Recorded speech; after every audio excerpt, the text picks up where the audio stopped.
Okay, I'm gonna make some videos over chapter 1 through 10 over welding inspection and technology. This they call it the WIT booklet. This is for your part A on your CWI exam, your knowledge test. It's 150 questions asked on this exam, and it's taken at a Prometric site. So I'm gonna go through chapters 1 through 10, and I'm gonna do 10 different videos. The first one's gonna be over chapter 1. I'm gonna make this bigger so you can see. And over chapter 1, we're going to go through here, and I highlighted the stuff that you should know. I'm not going to read through everything. We're going to spend about 10 to 15 minutes on these chapters. Like this chapter 1, I'm going to zoom in. We're going to talk about the welding inspection and certification. Then the next one, chapter 2, the next video will be over safe practices for welding inspectors. Then 3, metal joining and cutting processes. This one might take about 20 minutes. It's a long chapter. That's where most of your questions are asked from. So you got about 15 to 20% of your questions are asked from chapter number 3. Then chapter number 4 is weld joint geometry and welding symbols.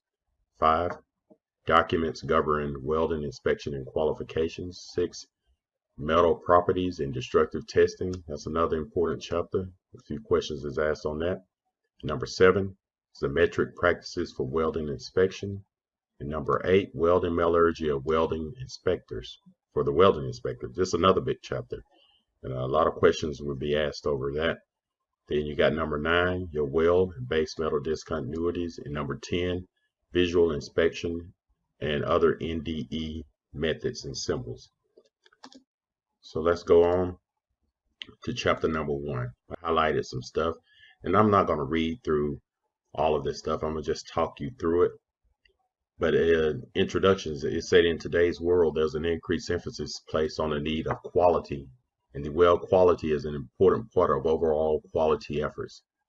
So if you go on pipelines and stuff, back in the days, it used to be 1 inspector, 2, now you got 10 or 15 of them, because they're really concerned with the quality and safety. And then it says to do this job effectively, the welding inspector must have a wide range of knowledge and skills, because it involves more than just simply looking at a weld. And that's true. If you think you know a lot about welding, you probably should read this WIT chapters 1 through 10, and you'll find out that you don't know as much as you think you know, because you probably know about a 7018 low hydrogen, and you probably know about heat input. But then you start getting in annealing and quenching and tempering. You start getting into a lot of stuff, which we're going to go through in these other chapters. I'm just pointing you out these highlighted stuff. They say the important thing to realize is that effective welding inspection involves much more than just looking at finished welds. And this is discussed in section right here, section 4 of the AWS QC1. And QC1 is standards for AWS certification for welding inspectors. So it's going to outline what you need to do and your eye examination and your work experience, what is required. I'm going to let you read through. If you need to pause any of this and read through it, then help yourself. And like I said, I highlighted a lot of this stuff for you to look at. Like I said, these are the other 10 chapters. We're going to go to the next page. And who is a welding inspector? A welding inspector is a responsible person involved in determination of weld quality according with accepting codes and specifications. You're going to be looking at a lot of codes and specifications, so you need to know what you're looking at. Don't show up on a job without reading your codes before you get there, because you have hold points, you got your preheat and all of that. So you need to know about these different things. You're going to deal with a lot of people. You're the middle person. Everybody is going to be coming to you. You need to talk to the inspectors, the welders, the welding foremen, sometimes the owners, NDT personnel. So you'll be watching a lot of people, more like a policeman. The overseer is usually one who oversees the duties of several inspectors. The specialist, on the other hand, is an individual who does some specific task, like a level 2 or level 3 that does the UT or X-ray. A specialist may or may not act independently of an overseer. The non-destructive examination NDE specialist is an example of the category of an inspector. It is common to see inspectors serving as both overseers and specialists. You can read through some more of this stuff. I'm just highlighting some stuff here, and I'm going to zoom in a little bit more. Important qualities of welding inspector. The first, and perhaps the most important quality, is a professional attitude. That will be on the test. Professional attitude is often the key factor of welding inspector successes. Inspector's attitude often determines the degree of respect and cooperation received from others during performance of inspection duties.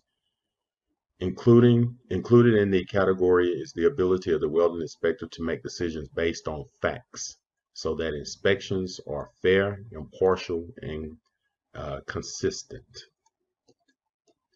We're going to go to the next page.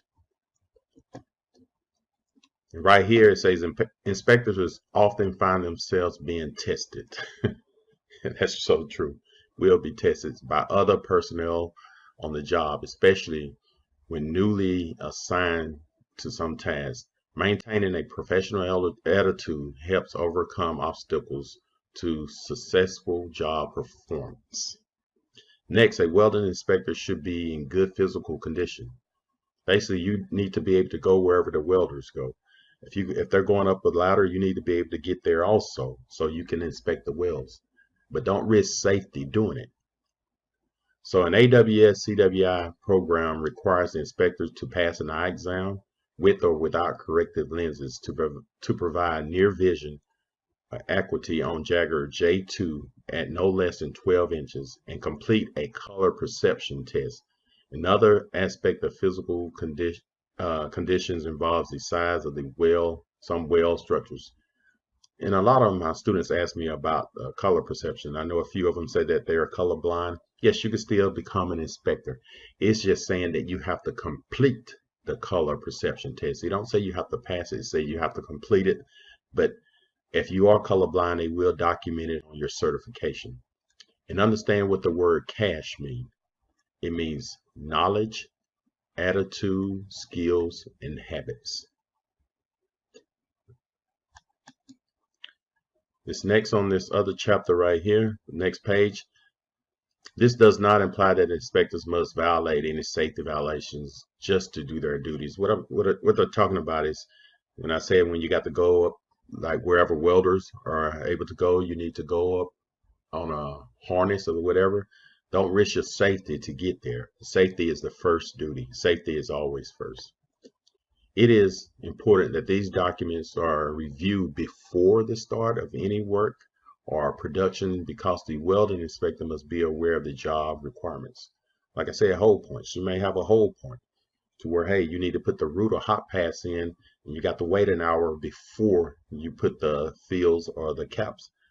So you got to be really aware of the hole points, because if it say put the root in and wait an hour, and you put the root and then the hot pass, that's a cutout. And they're going to look at the inspector, and you probably end up getting run off. So make sure you know your procedures and your qualifications before you get on the job. And like they say, you don't have to memorize anything. That's why you have part B. You got to be able to understand how to go through the code and find the answers. Trying to memorize everything is almost impossible. That's why I highlight this right here and say this does not mean you have to the requirement should be memorized. Good mind and you can remember stuff, go ahead and do it. But if you're like me, I can't remember everything, so I have to go through and highlight some stuff. Textbooks and classroom learning cannot teach an inspector all the things needed to inspect effectively. No, it cannot. You're going to learn a lot on the job. You just get the basics in class, but basics are very important, because I always use a quote, experience is a fool's teacher. You know, like I teach a welding class and I teach them about TIG welding. And you're going to run your polarity on negative. DC polarity negative. That means 1/3 of your heat is on your tungsten. The other 2/3 is on your metal. But if you run it on reverse polarity, you're going to end up burning your tungsten. So you need to learn that before you go out in the shop and start welding. And because Because of this, former welders are sometimes selected to be converted into welding inspectors. With a basic knowledge of welding, the inspector is better prepared to understand certain problems that the welder may encounter. Plus, you get a lot more respect. If you're a former welder, you've been out there 10, 15 years, you get a lot more respect. If you come straight out of school, going out there, never picked up a rod before, never put on a welding hood, it's going to be tough for you, but you can get through it. So the knowledge of various destructive and non-destructive testing methods are also very important for the welding inspector. Although inspectors may not necessarily perform these tasks, they may from time to time witness the testing or review the test results as they apply to the inspection. Just as with welding processes, the welding inspector is aided by basically understanding the testing method. It is important for the inspector to be aware of alternate methods that could be applied to enhance visual inspection. Basically what it's saying, you don't have to know how to do it. You're not a level 2, level 3 in UT or RT. You just need to know how to read a radiography film and read a UT chart. So have a basic knowledge of this. That's what we're going to go through in these other chapters. Another very important responsibility of a welding inspector is safe work habits. Good safe habits plays a significant role in avoiding injury. Safety, safety, safety. You know, I've worked at a company where we are the best at doing what we do, but the first thing the big companies come in and do, like Exxon Mobil, BP, they check your safety records. And if your safety records ain't up to standard, you will not get the job. They don't care how good you are. If your safety is not right, you will not get the job. The final attribute, which is not to be taken lightly, is the welding inspector's ability to complete and maintain inspection records. I know there's a lot of information to go through. That's why I'm going to go through it very fast. I'm not going to read all of this stuff to you, but you can pause this and do whatever you want to with it. But we're going to start right here. There's a few rules of ethics related to inspection. First, they should be completed in ink or typewritten. In today's age, it's computers now. Typing of inspection reports in the computer system is very effective way of making legible reports, easily retrieved then when needed. If an error is made in a handwritten report, it can be single lined out in ink and corrected. The error should not be totally obliterated. So you don't need to scribble it out like you're hiding something. If you make a mistake, it's okay. Just draw one line through it and put your initials on it. That's basically what they're saying. Ethics simply detail what is considered to be common sense and honesty. The position of a welding inspector may vary visible in public if some of a critical dispute arises. And I ain't gonna read all of this to it. If you have some kind of problems with the pipeline or something breaks and the news come up, do not say nothing. If they interviewing you and you start talking, you be done said the wrong word, and like the news, they can splice and cut things. Say for instance, you're supposed to be using a 7018 and you say you use a 6010. Oh, 7018 is low hydrogen. And you use the 6010 and you got cracks. So there you go, you incriminated yourself. And it could be detrimental to your job. You can get imprisoned for involuntary manslaughter. So be careful on how you communicate with this inspection stuff. If you don't have to say nothing, don't say it, especially to the media. Like I said, there are situations that occur that may be reported to the public. If the inspector is involved in disputes regarding the inspection, he or she may be asked to publicly express an opinion. If stated, the opinion should be based totally on facts, and the inspector believes that is valid. Probably the best way to deal with the public statement, however, is simply to avoid them whenever possible. Don't say nothing. Get away. Let somebody else handle it. And you got people that could take care of that for you. They're politically correct. So the welding inspector as a communicator. Basically, this right here is saying, hey, you're going to be dealing with everybody. I'm not going to read through this. I don't want to waste too much of your time. You can pause it and read through it if you would like. And I also have on my website at www.weldingandstuff.net a lot of tests that you can take. Part A, 150 questions, and I have part B and C. So visit my website and test your knowledge after you go through all of this, especially on part A. And if you look at this chart, basically, I don't have nothing highlighted. You see where the welding inspector is at. You're the middle person. Bad position. Everybody is coming to you asking you questions. You got the welder, welding engineer, you got the designer, the welding foreman, the shop supervisor, reporting supervisor. So you the middle person. So you got to know a little bit about everything. You don't have to be a specialist in nothing. You just have to know a little bit about something. So if you're going on a particular job, I would recommend you, hey, get on the internet and read about it. If you're dealing with a 7018, learn everything about a 7018. A 70,000 pounds per square inch you can weld.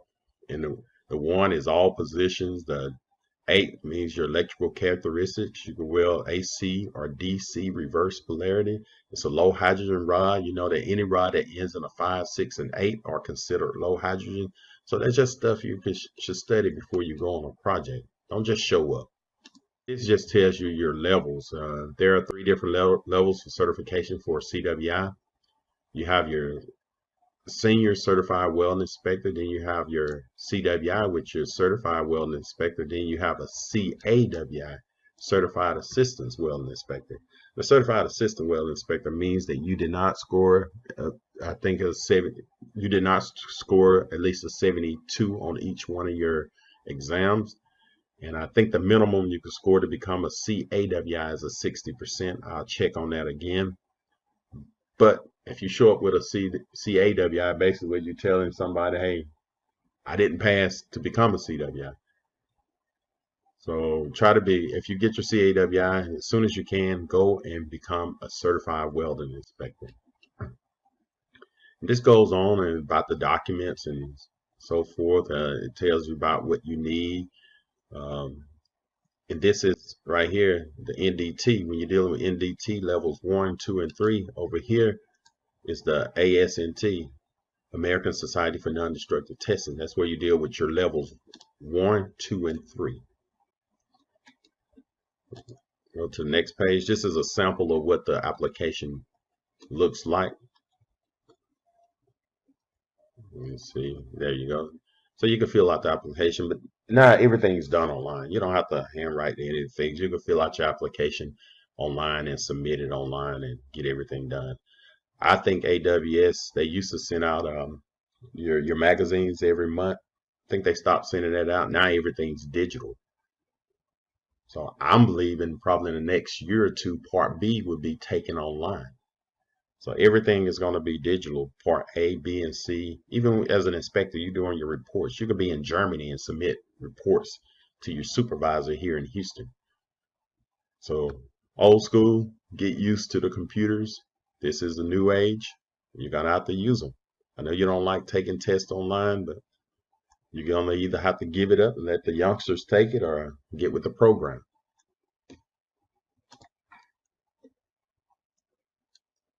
Okay, this next page, like I said, this just explaining to you like part A has 150 questions. Part B, that's where it gets a lot of people. It has 46 questions. And when you got 46 questions, you're not allowed to miss many questions. And a lot of people do fail this part B. To be honest with you, that's just the facts. Because they get in there and they've heard stories, they get on the internet and they get paranoid. Hey, you've taken a test and you in your mind you done missed 4 or 5 questions, and you know if you miss another 4 or 5 more, you done failed the test. You got to take the exam over again. But it ain't as hard as people think. Just take your time and read over that. And then you got part C. It's about 60 questions on part C. And part A and C is done now on Prometric sites online. And part B, you take it in class. And I was right. Like to become a CWI, you got to make at least a 72. And to become a CAWI, you have to make at least 60%. So if you don't meet the 72, you can become a CAWI. And a CAWI is just a certified assistant welding inspector. Cannot stamp anything. You have to get permission from the CWI. So you're just an assistant. This just tells you about the different books you can get if you want to purchase them. The CWI certification does not state what code the inspector used on the exam. Rather, the CWI is qualified to use any code. So you can use any code. And these are some of your code books you got. And AWS offered only 2 tests. They offered Part C over AWS D1.1 or Part C over API 1104. And you do have these other codes, but they do not give exams over these codes. But you're qualified to inspect on the railroads and bridges, as long as you got your CWI. That's why they give you Part B, to see if you know how to move around and answer those questions. This at the end of this chapter right here, AWS, and I recommend you read and understand AWS 3.0 standard terms and definitions, because when you're talking to people, when they start talking about reverse polarity, they talk about undercut, overlap, burn through, suck back.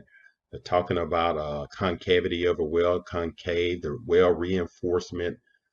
You need to understand what they're talking about. These different polarities, straight polarity, reverse, alternating current. So the best, that's I stress to my students, and that's the first thing we do. We read AWS 3.0. We understand standard terms and definitions, and we take tests over it. Because I noticed when I first started teaching my students and I started using these terms, they didn't have a clue what I was talking about. Some of them didn't understand what undercut was or what cold lap was. So I stopped and I say the first thing we're going to do, we're going to go over safety, and we're going to understand AWS 3.0 standard terms and definitions. Don't forget to subscribe, like, turn on your notifications, and share this video. Also leave comments. Thanks for watching welding and stuff.